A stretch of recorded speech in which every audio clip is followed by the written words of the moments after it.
আসসালামু আলাইকুম। আমরা আমাদের আশেপাশের মানুষের সাথেই তো প্রবলেমগুলা ডিসকাস করি। তো অনেক সময় আমরা এমন মানুষের কাছে ডিসকাস করতেছি বিষয়গুলা, যার আসলে এই ব্যাপারে ফার্স্ট হ্যান্ড কোনো এক্সপেরিয়েন্স নাই। ফর এক্সাম্পল, আপনার সাপোজ কোনো একটা ক্যারিয়ার রিলেটেড প্রবলেম। আপনি হয়তো অনলাইন ক্যারিয়ারে আছেন। আপনার ফ্রেন্ড হয়তো একটা ফুল টাইম জব করতেছে। ফুল টাইম জব যে করতেছে, ও কিন্তু আপনার প্রবলেমগুলা বুঝতে পারবে। কিছু জেনেরিক প্রবলেম আছে, ওগুলো বুঝতে পারবে। কিন্তু আপনি যখন বলবেন যে আরে কাজ পাইতেছি না, একটা প্রজেক্ট পাইছিলাম ওইটাও ক্যান্সেল হয়ে গেছে, ক্লায়েন্ট আমাকে অনেক প্যারা দিতেছে, রাত জাগ দিতেছে, তারপর লোড নিতে পারতেছি না, সারাদিন বাসায় বসে থাকতে থাকতে শরীর খারাপ হয়ে যেতেছে, এই জিনিসগুলো যখন আপনি বলতেছেন, সে বলবে এর চেয়ে ভালো জবই, আমি তো জব দিলে অনেক শান্তিতে আছি, যে আমি শুধু সকালে যাই, বিকেলে এসে পড়ি বা সন্ধ্যায় এসে পড়ি, তারপর আর অফিস রিলেটেড কোনো কাজ নেই। এই যে দেখ, তোর সাথে আমি 9টা 10টা পর্যন্ত আড্ডা দিতেছি রাতের বেলা, কিন্তু তোর এখনো ক্লায়েন্টের মেসেজ দেখা লাগতেছে, তুই ক্লায়েন্টের মেসেজ অ্যাটেন্ড করতেছিস। সে কিন্তু তার ক্যারিয়ারের বায়াসি থেকে আপনাকে রিপ্লাইটা দিতেছে। তার যেহেতু মাইন্ডসেট হলো জব ফোকাস, তার যেহেতু মাইন্ডসেট হলো একটা ফিক্সড ইনকাম বা ফিক্সড একটা লাইফস্টাইল, তার কাছে কিন্তু আপনার বাকি অপরচুনিটি যেগুলা ওইগুলা কিন্তু নজরে আসবে না। স্বাভাবিকভাবে সে আপনার জাস্ট ওই ইনস্ট্যান্ট পেইনটা রিলিফ করতে ট্রাই করবে। এটা একটা এক্সাম্পল ছিল। আরেকটা এক্সাম্পল, সাপোজ আপনার রিলেশনশিপে প্রবলেম হচ্ছে বা আপনার ফ্যামিলিতে কোনো ইস্যু হচ্ছে। এখন আপনি আপনার ফ্রেন্ডকে গিয়ে বললেন যে বাসায় কি কি ইস্যু হচ্ছে, আপনার বাসায় আপনাকে কেউ সাপোর্ট দেয় না, কাজ করতে পারেন না, আপনি একটা ল্যাপটপ কিনতে চাইছেন, বাসা থেকে টাকা দিতেছে না, বাসায় সবসময় ঝগড়া চলে। এই জিনিসগুলো আপনি এমন একটা ফ্রেন্ডকে বললেন যার ফ্যামিলিতে ওয়েল সর্টেড, ফিনান্সিয়ালি তারা সাউন্ড, হয়তো তাদের বাবা মা অনেক সাপোর্টিভ। সে হয়তো বিষয়টা বুঝতে পারবে না, আর বুঝতে না পেরে সে হয় আপনাকে বলবে আরে এইসব কিছু না, সমস্যা নাই, সবারই ফ্যামিলিতে প্রবলেম হয়, হুদাই কেল্লিগা প্যারা লইতেছস। হ্যাঁ, সে হয়তো এইভাবে আপনার উড়াই দিবে কথাটা। না হলে সে নেগেটিভলি আপনাকে ইনফ্লুয়েন্স করবে, এরকম ভাবে যে তোরা যদি বাপ মা এত অ্যাবিউজ করে, তুই তাহলে বাপ মার লগে থাকতেছস কে, তুই একটা মেসে ওঠ, তুই একটা হোস্টেলে উঠা যা, তুই আশেপাশে কোনোখানে বাড়ি নে, তুই বাসার সাথে কমিউনিকেশন অফ করে দে, তোরা যদি মারে কেউ তাহলে থানায় জিডি কর। এই যে এই জিনিসগুলা কেউ কিন্তু ইউজুয়ালি আপনার হয়তো সিচুয়েশনটা রিজলভ করতে হলে কি কি করা লাগে, যে আচ্ছা হ্যাঁ মাঝে মাঝে এরকম হয়, বুঝতে পারতেছি আমি সিচুয়েশনটা, কিন্তু একটু দেখ চেষ্টা করে যে এখানে কি করা যায়, সলিউশনের দিকে আগানোটা। এটা কিন্তু সব সময় আপনি আরেকজনের থেকে এক্সপেক্ট করতে পারবেন না, কারণ আপনার ফ্রেন্ড বা আপনি যার সাথে বসতেছেন ওর কিন্তু বয়সটা আপনার মতোই, তার কিন্তু একদম লাইফের এক্সপিরিয়েন্স নিয়ে এসে এসে বসে আপনাকে অ্যাডভাইস দিতেছে না। এটাই আমি হয়তো জাস্ট একটা শেয়ার করার জন্য, আমি হয়তো মনে একটু শান্তির জন্য কারোর সাথে বিষয়টা শেয়ার করতেছি, কিন্তু শেয়ার করার মাধ্যমে সে আমাকে কিন্তু ইনফ্লুয়েন্স করতেছে নেগেটিভলি বিভিন্ন ভাব। এখন আরেকটা মজার এক্সাম্পল যদি দেই, স্কুল বা কলেজে থাকতে আমাদের ক্ষেত্রে কি হতো, সাপোজ আমরা কাউকে পছন্দ করি বা আমাদের রিলেশনশিপে প্রবলেম হচ্ছে, আমরা আমাদের সিঙ্গেল ফ্রেন্ডদেরকে যদি বলি যে এই ইস্যু হচ্ছে, তারা ইনস্ট্যান্টলি কি বলে যে ইউ ডিজার্ভ বেটার। কত বড় সাহস ধরে এরকম করতেছে, হয় কি তোর যোগ্য, ছেড়ে দে। তাই কি হইতেছে, তাদের কিন্তু সাকসেসফুল একটা রিলেশনশিপ মেনটেন করার কোনো এক্সপিরিয়েন্স নাই। একটা রিলেশনশিপ মেনটেন করতে হলে যে স্যাক্রিফাইস গুলো করতে হয় ওগুলো ওরা কখনো করে নাই, কারণ ওরা কখনো এক্সপিরিয়েন্সই করে নাই ওই জিনিসটা। এক্সপিরিয়েন্স না করার কারণে কি হইতেছে, ওরা যখন আপনাকে ওই অ্যাডভাইসটা দিতেছে ওটা ওদের সেলফ এক্সপিরিয়েন্স থেকে, ওদের বায়াসি থেকে দিতেছে।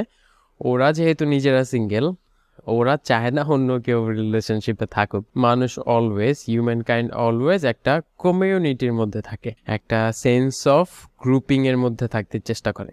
এটা কিরকম, আমি যদি সিঙ্গেল হই, আমার দেখবেন মোস্ট অফ দা চলাফেরা সিঙ্গেলদের সাথে হচ্ছে। আমি যদি একটু ঘুরতে পছন্দ করি, তাহলে দেখবেন আমার ফ্রেন্ড সার্কেলও এমন ক্রিয়েট হচ্ছে যারা ঘুরতে পছন্দ করে। আমি যদি ক্যারিয়ার ফোকাসড হই, আমার ফ্রেন্ড সার্কেলও ক্যারিয়ার ফোকাসডই দেখবেন যে ঘুরে ফিরে হয়ে যাচ্ছে। এই যে সেন্স অফ গ্রুপিংটা, এটা আমাদের ডিফল্ট ভাবে আসে। এখন আপনি হয়তো আপনার গ্রুপ থেকে একটু আলাদা আগাইতেছেন, আপনার প্রিভিয়াস গ্রুপের সাথেই আপনি হ্যাং আউট করতেছেন, তাহলে কি হইতেছে, ওরা বিভিন্ন ভাবে আপনার ফ্রিকশন ক্রিয়েট করতেছে, আপনাকে আগাইতে দিতেছে না।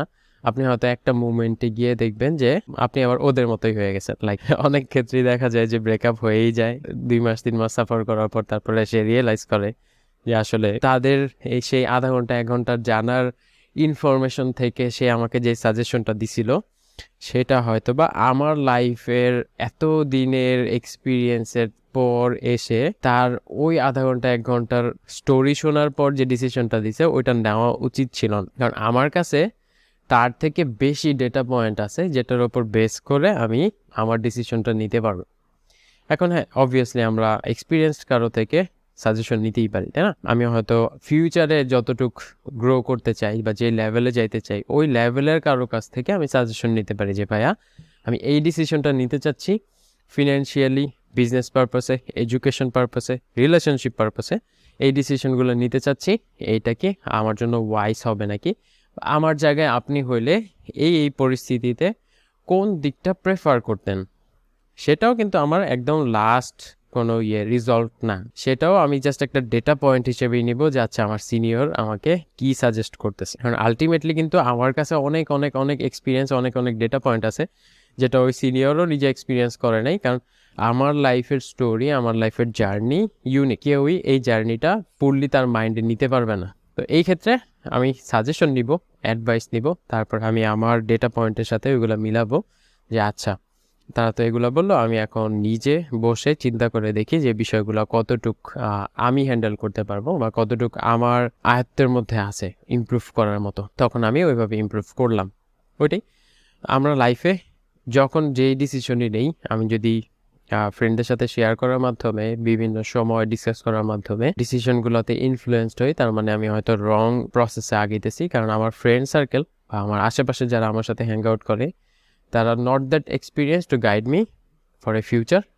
আমি 5 বছর পর এটা থেকে কতটুকু ফল পাবো সেটা আমার লেভেলে থেকে কেউ কিন্তু বলতে পারবে না ওইভাবে। যদি না আমি একটু বেশি ডাম্ব হই আর যদি না আমার ফ্রেন্ড অনেক বেশি এক্সপার্ট বা অনেক বেশি ম্যাচিওর হয়, এটা ইউজুয়ালি কম হয়। ফ্রেন্ড সার্কেল ক্রিয়েটই হয় কিন্তু মোটামুটি ব্যালেন্স করে সেম লেভেলের। তো এই জন্য আমরা যখনই যেটা করতেছি, আমরা যখনই যেই ডিসিশনই নিতেছি, চেষ্টা করব সিনিয়রদের সাথে ডিসকাস করতে, এক্সপিরিয়েন্স কারোর সাথে ডিসকাস করতে, বা যে আমার মতো সেম জার্নিতে আছে ওর সাথে ডিসকাস করতে। লাইক আমি যদি অনলাইন ক্যারিয়ারের কোনো প্রবলেম বা ইস্যু নিয়ে কারোর সাথে ডিসকাস করি বা কারোর কাছ থেকে যদি কোনো একটা সাজেশন এক্সপেক্ট করি, তাহলে আমার এমন কারোর সাথে ডিসকাস করতে হবে যে অনলাইন ক্যারিয়ারে আছে, হয় আমার সমান আছে বা আমার থেকে একটু আগে আছে। তারপর আমি রিলেশনশিপ অ্যাডভাইসের জন্য আমি সিঙ্গেল কোনো ফ্রেন্ডকে না বলে আমি হয়তো কোনো একটা এমন ফ্রেন্ডকে বললাম যে অলরেডি অনেক বছর ধরে রিলেশন আছে বা সে হয়তো অনেক বছর ধরে ম্যারিড, সে হয়তো একটা ফ্যামিলি মেনটেন করতেছে, ওর থেকে আমি সাজেশন নিতে পারি কারণ সে ওয়েল এক্সপিরিয়েন্স দেন মি।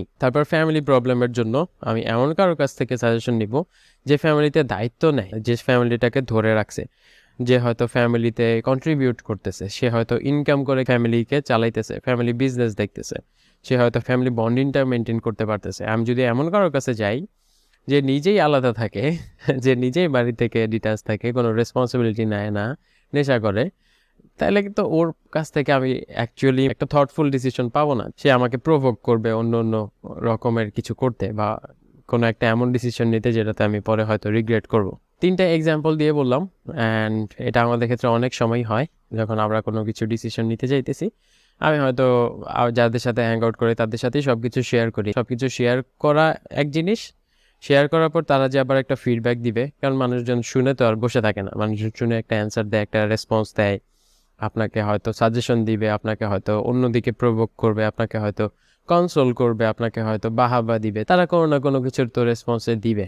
এখন আমি যখন শেয়ার করতেছি আমি হয়তো মনের শান্তির জন্য শেয়ার করতেছি, আমি হয়তো মোটামুটি একটু ভালো ফিল করার জন্য শেয়ার করতেছি, কিন্তু শেয়ার করার পর আমার এটা মাইন্ডে রাখতে হবে যে they are not someone who can give me advice on this, কারণ এটাতে I am the one who is most experience. কারণ এখানে ওরা ইনপুট দেওয়ার মতো হয়তো অত বেশি কিছু অ্যাড করতে পারবে না, তাও আমি আমার মাইন্ড ওপেন রাখবো for constructive, for quality advice, quality suggestion, যেটা হয়তো তার এক্সপিরিয়েন্স আছে ওই স্পেসিফিক পার্টগুলোতে, যেগুলো আমি হয়তো ক্যাচ করতে পারি, যেগুলো আমি হয়তো ইমপ্লিমেন্ট করতে পারি। কিন্তু ব্লাইন্ডলি রিলাই করা বা একদম তাদের কথাগুলোকেই লাইফ অ্যাডভাইস হিসেবে নিয়ে নেওয়া, ওইটা হয়তো ভুল ডিসিশন হইতে পারে, কারণ তাদের ওই অথরিটিটা এখন পর্যন্ত হয়তো ক্রিয়েট হয় নাই, কারণ তাদের ওই ফার্স্ট হ্যান্ড এক্সপিরিয়েন্সটা নাই। তো ওভারঅল অনেক হয়তো ডিপ কথাবার্তা বলে ফেলছি, কিন্তু এগুলো আমরা খেয়াল করি না হয়তো, এই জন্যই আমরা বেশি সাফার করি আমাদের লাইফের মেজর ডিসিশনগুলোতে। তো টুকি থাকলো, কথা হবে নেক্সট পডকাস্ট।